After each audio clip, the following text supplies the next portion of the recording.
Hey guys, hello and welcome. I'm so glad you're here. If you are curious about birthing options during this pandemic, you are in the right place. Right now, we are going to discuss you're in the first of a series of Stay Updated in COVID-19 in Pregnancy series. Got to get used to that. This is the first one. And if you are curious about your options, home birth versus hospital birth, that's what we are discussing. You are in the right place. Stick around. I have some amazing information for you to get you started, to get your brain moving, to help you make choices. You are in the right spot. Welcome. This is live. So I'm so glad you guys are here. There's so many people just waiting for this to start. Thank you so much. I am Mandy Irby. I am the birth nurse. Welcome back to my channel. If you've been here before, you all have been because you're waiting. Thank you for subscribing, liking, or disliking, depending on how you feel today. Helps me know what you want and helps my channel grow. So thank you. All right. Here, we believe that our bodies are powerful, and with the right support, we are unstoppable. I totally believe you're unstoppable. I have a smile on my face. This is a serious time, but I am so eager to share this information with you because I think with a little bit of information, you guys can still be unstoppable. You are unstoppable. It's within you. It's within us. We are a team. I'm going to help you. So I have three big topics, and then I'm going to take questions. So put your questions in the comments. I also have asked, where are you from? Let me know where you are watching from, and one word to describe how you're feeling today. I'm going to take comments at the end, so I'm not going to get distracted. But I also put in the chat one reminder, you can still register for the free class that's later today. It's in 3 hours. So don't leave. Register after this or click the link and get onto a different tab and register. It's free. It's for COVID, specifically to help you get ready for childbirth because all the classes have been canceled.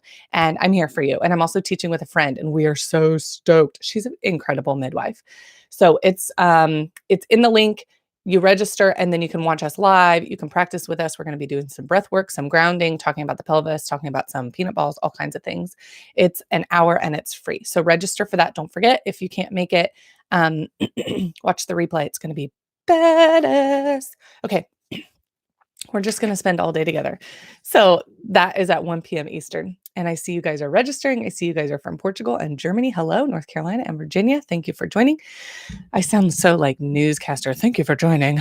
Okay. The first one, I just want to protect your time. And you'll hear my kids in the background. Life in a pandemic is what this looks like. I'm glad you're here. Most people give birth in the hospital. So that's why this discussion is so important, because now people are questioning. And have you heard, people are questioning, have you heard this discussion? I see it all over mom groups, nurse groups, educator groups. So most people give birth in a hospital in the US, and that's where I'm at. I'm in Virginia. But right now, there are some special considerations during the coronavirus, like people are going to the hospital because they are sick, and they are very sick with a very transmittable illness that can be fatal for people. And also, even though this is not a virus that shows to be targeting pregnant people, that's a terrible term for it, but like SARS and H1N1, pregnant people were much more susceptible to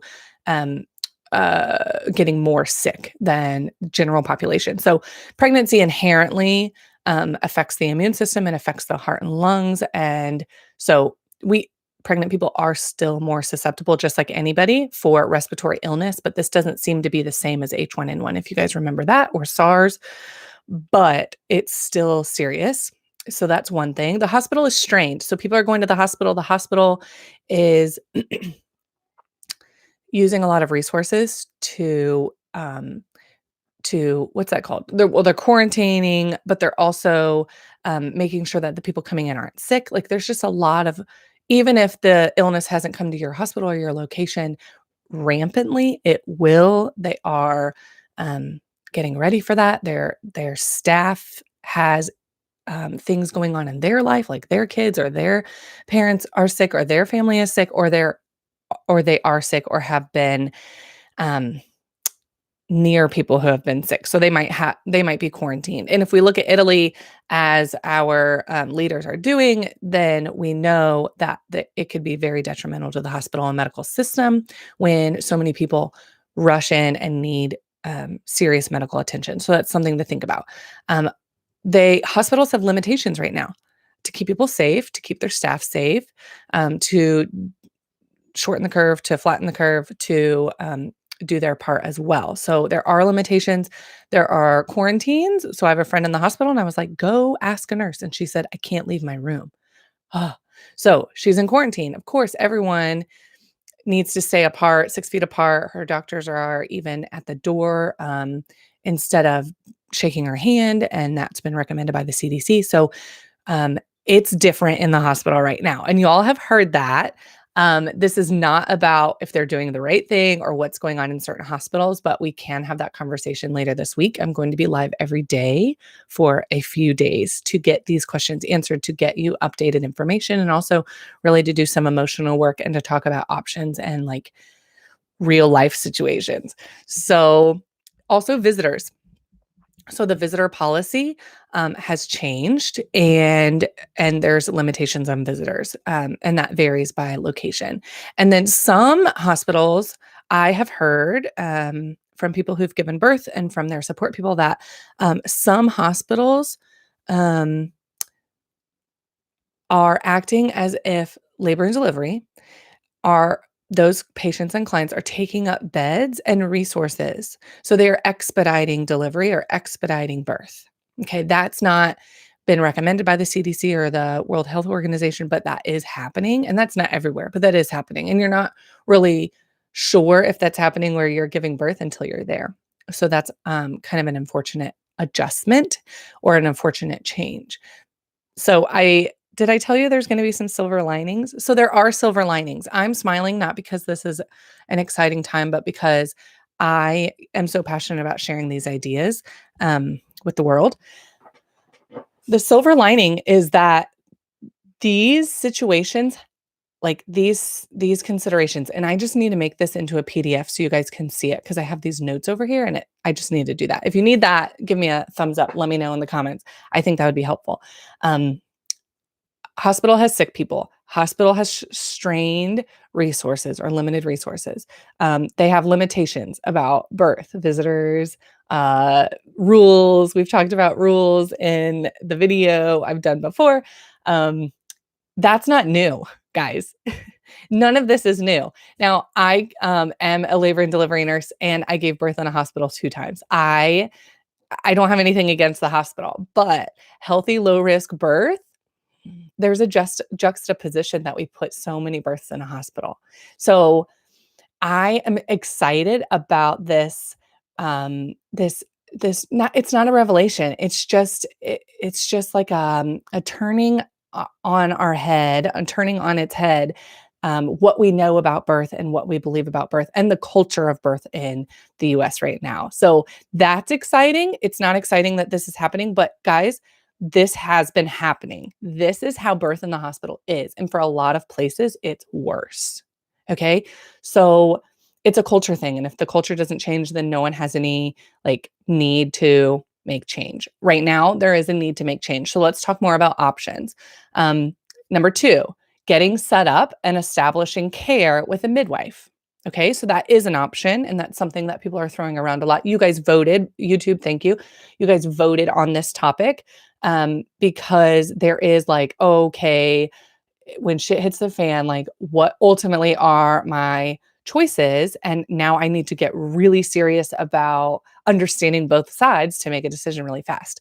So for the folks that are in their 3rd trimester and they are looking at giving birth very soon, it's going to be different than folks in their 1st trimester, but still the same decisions need to be made. Just like I say all the time, if you've been here before or been in the Birth Nurse Academy, you hear me talk about this, making decisions about your provider and about your care before you get pregnant. And that doesn't apply to most people. So while you are pregnant, ASAP, get this information. It does not matter if this person has been taking care of you for your whole entire life, or your mom or your sister. It's about you and your priorities, and digging and focusing in on your current situation and what's important to you today was different than what was important to you when you were 15, was different than what was important to your mother when she was having you, okay? It's about you today and your child and your close-knit group. So we're going to get into that. So that's number 3. So number 2, getting set up or establishing care with a midwife is not a catch-all. That is not going to take your problems away. That will not fix everything. And here's why. If you guys are already seeing a midwife, put a comment down below. If you have questioned this in your own life, put a comment down below. You are not alone. You will see the comments. You are not alone. This is a thing. It's not a perfect solution. And I love midwives as well. And I love low risk birth in the most low risk setting. But midwives care for low risk people. They care for low risk birth.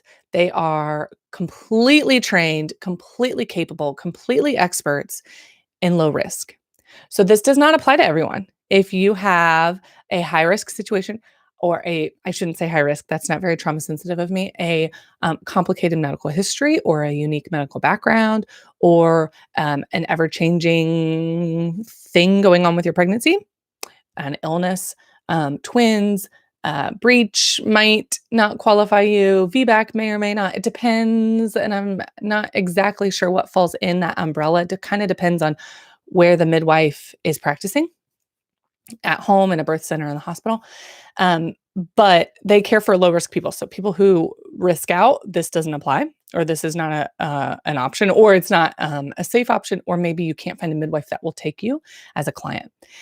Midwives also develop long-term relationships with their clients, just like OBGYNs. So you would be switching to someone that you don't know.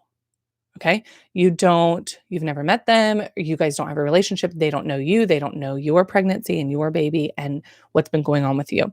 If this is something, this is a little caveat. If this is something that you are thinking about, if this is something that you are definitely considering and you want to know your options, you have more options if you get your records. So get those, because your midwife is going to need to know those. So request your records from the OB office.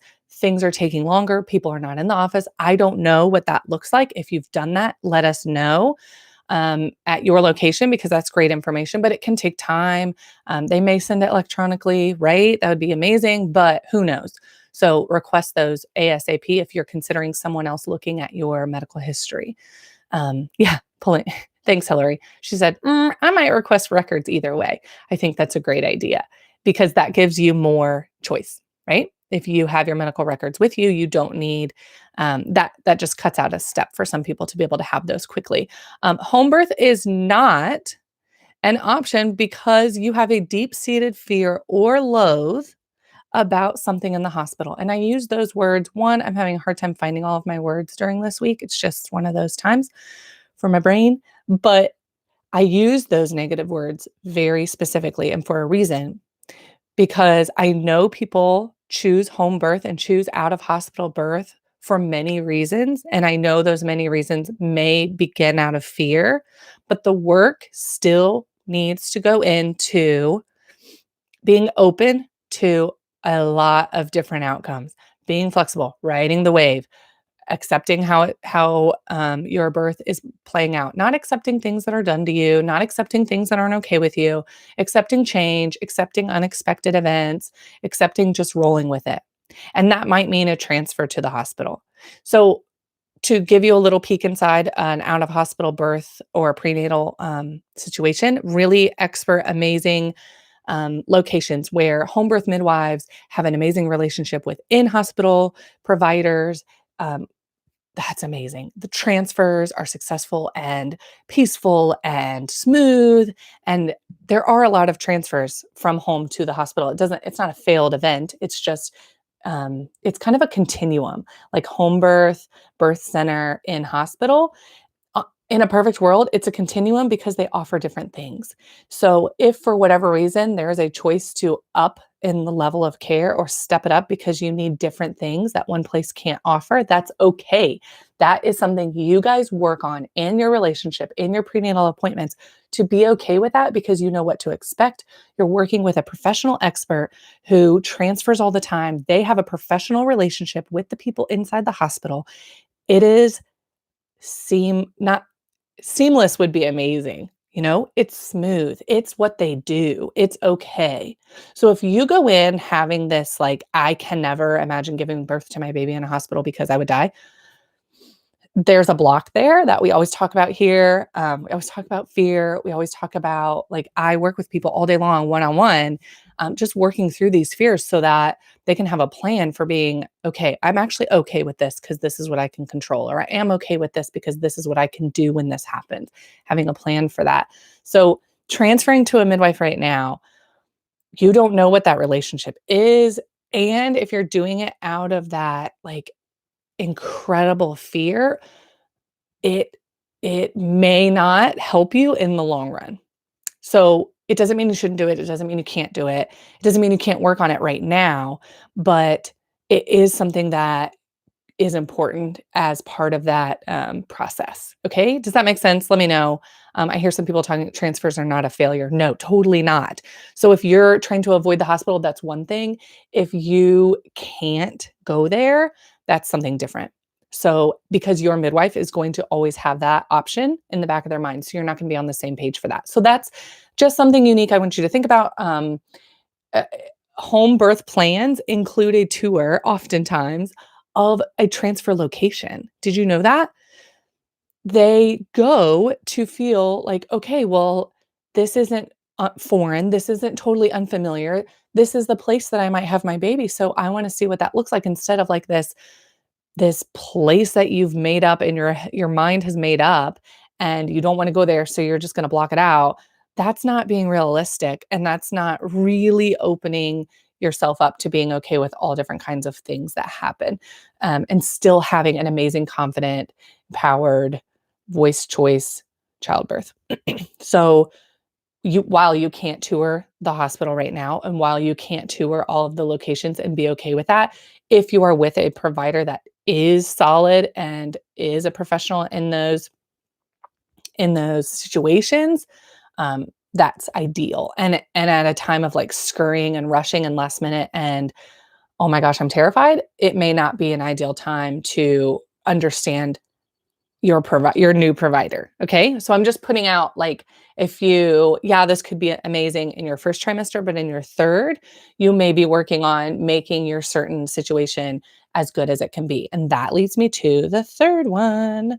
Oh, telehealth solutions. Also, midwives and home birth um, providers and birth center providers are also doing telehealth. So it doesn't mean you're going to get a different hands-on experience necessarily from them if that's what you're looking for, because the safest thing to do and what is being recommended right now by the CDC and the WHO is that they limit face-to-face interaction. So you're only going to be recommended to have prenatal appointments hands-on that like measure and heart tones and things like that, testing at certain intervals, and they're further apart. So if you're looking for that, that's what midwives are doing as well. I was on a big call last night. It was very helpful talking about prenatal care all over the country, and that's what's going on, and that's the safest. So just so you guys know, because I want you to know. So all of your options, I know can't even imagine being pregnant right now, but it's doable. It's doable. It's doable. Going on. Okay, so there's that. Number 3, this is the third one, and I want to hear from you about this. Number 3 is getting really clear about your priorities. We just talked about hospital. We just talked about out of hospital. I don't know what is right for you. And it's okay if you don't know either. I don't know what would be right for me at this time. This is going to be kind of day by day or week by week. This is something you can have help making a decision about. You can talk to your doula. You can talk to your friend. You can talk to the person who's had a baby before. You can call the labor and delivery at your hospital and get questions answered that way. You can talk to your support people that you imagined being with you. You can talk to them. They are your people still. You can talk to me. You can come here. You can go to our class. You can communicate online with your mom groups that you're in or your adult friend groups and see like what works for you. It does not mean that it's going to be the same for your pregnant friend. This is specifically for you. Getting really clear. Anything is possible. I really do believe you can still have an incredible birth, just as you planned with a kick-ass epidural in your hospital. You can do that. It's going to look different. It's going to be unique. We're going to talk about virtual support this week and this weekend. We're going to talk about options for what support looks like. We're going to talk about options for tools that you bring for yourself if you don't have anyone besides your medical team to support you. We're going to talk about relationships with your nurse who will be your team, but will be a stranger. There are some tips and tricks and strategy for that. So tell me if you are already thinking through your priorities. Let me know what they are. It's okay to say them out loud, and it's okay if it changes. You have the prerogative. So do I. Giving birth without your OG support team at your side, you can still give birth without them. You can. You can still feel incredible doing so. You can still feel confident coming out on the other end that you've done something that you didn't think you could do. That's what birth is a lot of times. And yeah, our next live, which is probably going to be tomorrow, is going to be about virtual support. What the hell does that look like? What does it mean? How can you do it? How can you feel supported from your support person? So your support person, even if you are in Washington State and they're not going to be at your side physically, they need to be part of this stuff so they can still be your person, even if it's virtual. Okay. And it happens and it works. We're going to talk about that. Transferring to another provider or another system is also totally possible. Okay, you can do that right now. I tell people to do it earlier than later, or I offer that it's smoother transition if done earlier than later. But if you don't, we're working with limited resources and time. If you know of a hella good midwife and you've been talking with them and it's been like you've been riding that line this whole pregnancy, maybe that's your answer. I don't know what's right for you, and I don't advocate doing it without thought and work and understanding that there might be some missing links when you transfer care late, because they don't know you and they don't know your records as well as your provider that you're with right now. And you can still talk to your provider that you're with right now about that. But you can do it. It takes time. Okay. So start that. That's not something you want to do last minute. That's not good for anyone. And also, I mean, imagine the home birth midwives or the out of hospital midwives. Imagine what's going on with them right now. They're transitioning their practice to online. They're getting inundated with questions and new clients. So be pen and paper. If you're typing, if you're talking, if you're texting, writing this on your phone, wherever it is, sit down. Maybe do it outside where you can hear the birds, do it where you can see the flowers, if that's what's going on in your part of the world. Do it in your cozy corner, do it in your jungle room. Sit down, think about your priorities, think about what you want and what you might not have. Those things can all go onto this list. If you sit down and before you write, you start crying, what's that about? Write that down. That might be it. That might be your priority that you're afraid you won't have. That might be done, right? Your emotion is like, bleh. When you go, I don't know if you go to a therapist or a counselor, but oftentimes I'll be like, blah, blah, blah. I'm cool. Yeah, yeah. I'm a boss. I'm a queen. And I start crying about something. And I'm like, I don't know why I'm crying. Like that just happens sometimes. Inevitably, they will be like, okay, let's go back to the point where you're crying. And they'll dig into maybe that's unresolved. So think about that. If you start crying, if you have an emotional feeling, if your heart races, if your face flushes, if your hands get sweaty, if your partner grabs your arm because they know something about this one topic that you've brought up in your many list of things that you want, because birth is forever, right? Your many list of things, they know something about you. Star that item. Narrow it down. Start narrowing it down. It's okay to have an enormous list of things that you want. It's okay to still get many of them. Focus on the priority, and that will help your decision making right now. That will help you make a decision, say, I'm going to have to stick with where I'm going to give birth, and I'm going to be okay with it. And then moving forward, coming up in the coming days, and in these childbirth classes, P.S., there's going to be two, one bigger one. We're going to dive into what does that look like and mean for you? What next steps need to happen so that you're ready and you're not blindsided. You're not riding the wave inside of a facility that is barely keeping up themselves. Like it's going to come from you. It's going to come from your bag of tricks. It's going to come from PDFs that you're going to print off. It's going to come from virtual support. It's going to come from a variety of things. You have time to do that right now, at least something, because you're watching me, even if you're in the hospital. Hey, Julie. Even if you're right now in the hospital, you still have time. If you're able to watch me, you're not in active labor, probably. If you are, holler. You can move forward with having control over something, feeling positive about something, getting something that you wanted still, and having an amazing experience. This does not mean throw away birth, because you're going to remember it. And I do not want any birth trauma out of this more than there needs to be. And there doesn't need to be. This is wild. But with a little bit of control and a little bit of tools and a little bit of options, it can happen. Making a decision about where it's going to be and going to the next step, I think, is a lot of control and a lot that you can do right now. And that's going to settle your mind. It's going to settle your sleep. And if it starts to feel like, oh my gosh, we made the wrong decision, there's your other decision. It's okay. It's all right. All right. You will have support in the hospital. So register for my free class. It's almost been half an hour. Register for the free class. It's happening at 1 p.m. Eastern today. We will give insight to the next class there in that class. I won't tell you about it. You have to go to the class to get it. But then you will be able to get more. We are giving you tools to have a birth that is confident. And it's going to be amazing tools. We're going to move our body and, oh my gosh, yoga and stretch and breathe and all the things. But a nurse came to me. I'm a labor nurse. Like, I feel very passionately about supporting people in person, in a birthing room, with their support people together, getting them through something they didn't think they could do. I love it. It's my favorite thing. I was contacted by a nurse and she said, I want people to know that's how I feel too. I want people to know that I am privileged to support them and excited to support them and ready and coming to work to support them, even though it could feel like shit for them, for you, birthing people, even if it feels like shit.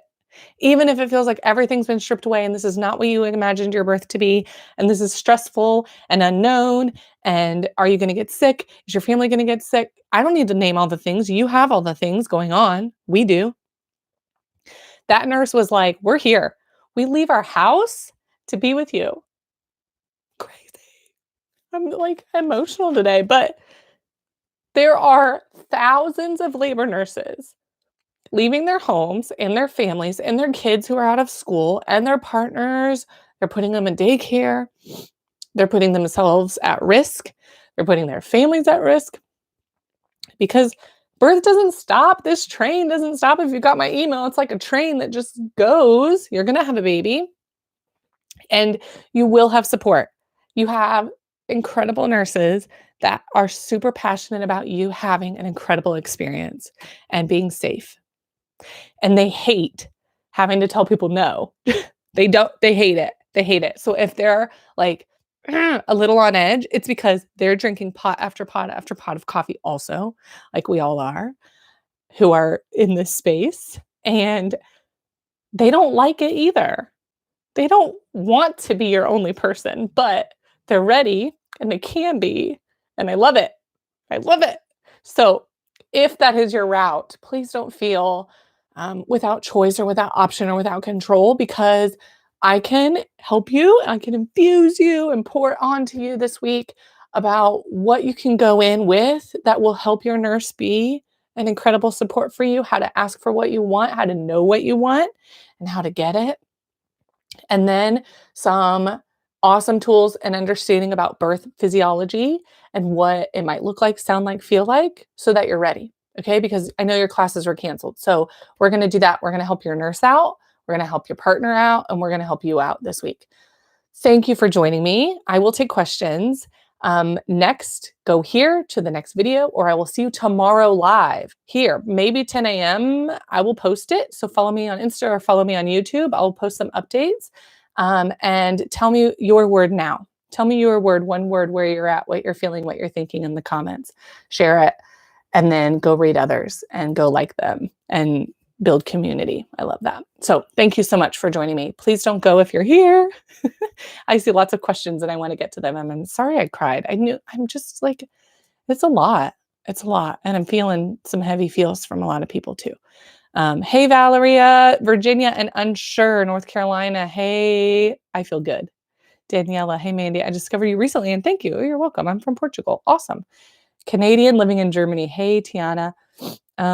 Finally gave birth. Genevieve was wondering, hey, Genevieve, you finally gave birth. That's amazing. Congratulations.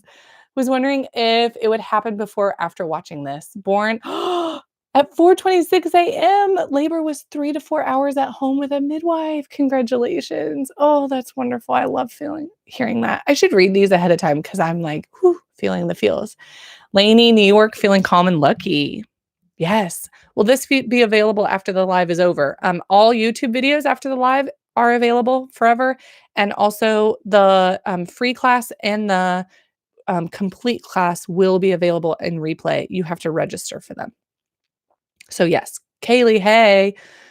Okay, Lainey wants the PDF. Becca's life is in Oregon. Hillary at Pulling Curls. Yep, request your records. That's a great great idea. We are all a team. Hey, Breath of Life Midwifery. Transfers are never a failure. Nope.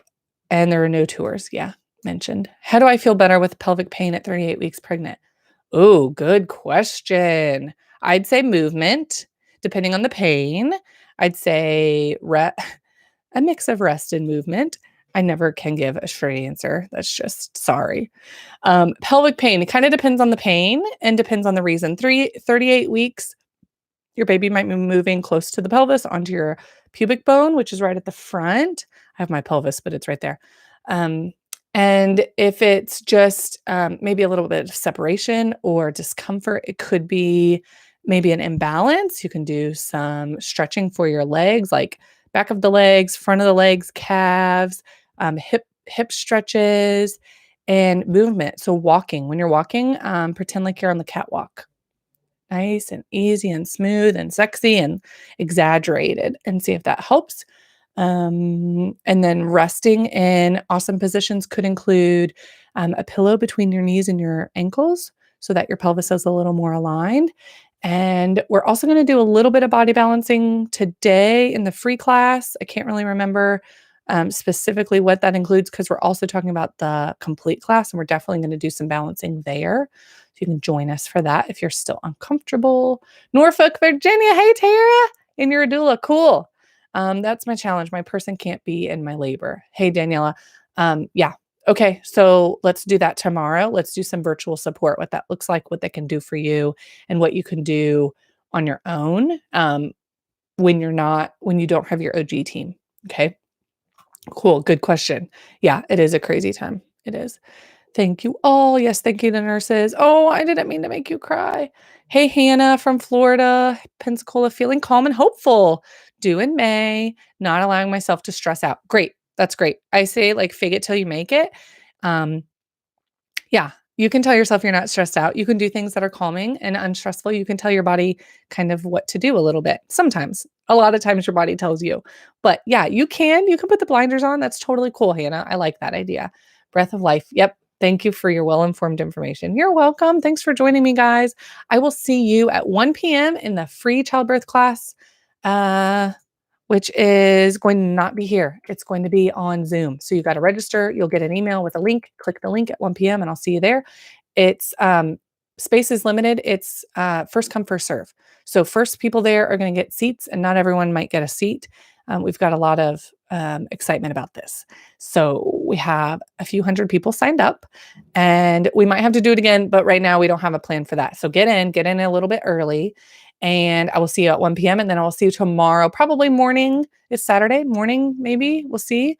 But probably morning for a live about virtual support in labor. Thank you.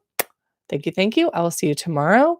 Go well. Start writing your lists. Sleep hard. Have a great evening. Bye.